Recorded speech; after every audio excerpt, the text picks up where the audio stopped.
Hello again, this is Doug, the 2-Minute Gardener. It's time for another landscape makeover. I like to call this one Backyard Serenity.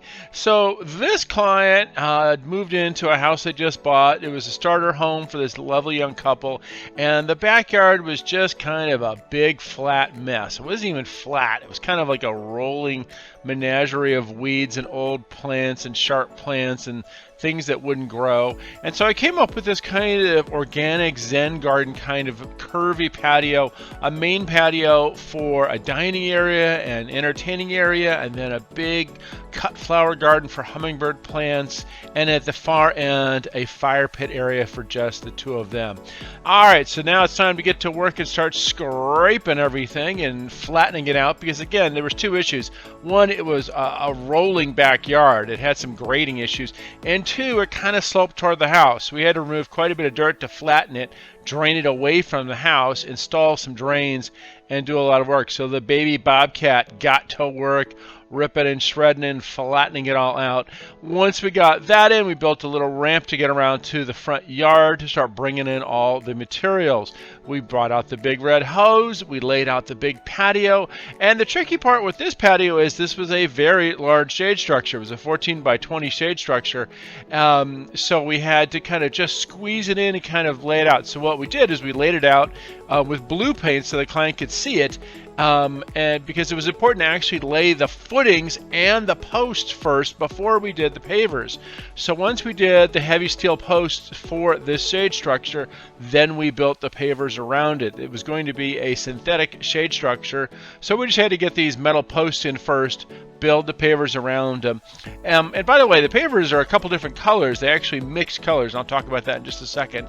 At the other end, we laid out the big, or not big, but a short little retaining wall to flatten it out for the fire pit area. All right, here we go. So before, flat rolling mess, kind of weedsy, not really a useful little area, but not too bad. Still, there were some nice existing fruit trees that we utilized in the end result. And now the after.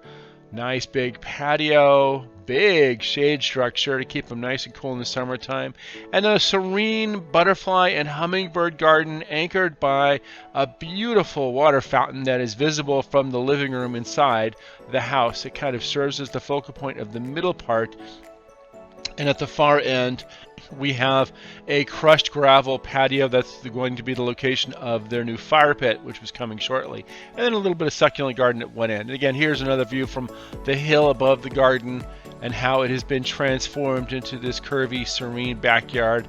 Wonderful, wonderful little space. And like I said, we mixed some of the pavers in, got some wonderful big furniture for them to enjoy. These are the pavers, by the way. I mentioned we mixed a brownstone with a gray stone to give a really kind of unique color. These are antique cobbles from RCP block and brick.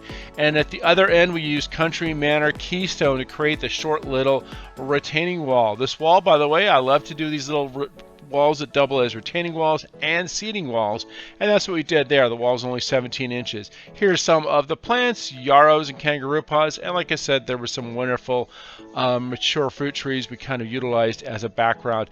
And at the other end of the patio, we did a little rain chain off the gutter. And by the way, check out the links in the comment section if you like this rain chain, and there's some other rain chains in that comment section as well. Well, that is it. That's all the time we have for today. Make sure to hit that like button if you have enjoyed this video, and subscribe to get more of my garden videos. This is Doug, the 2-Minute Gardener, saying thank you so much for watching.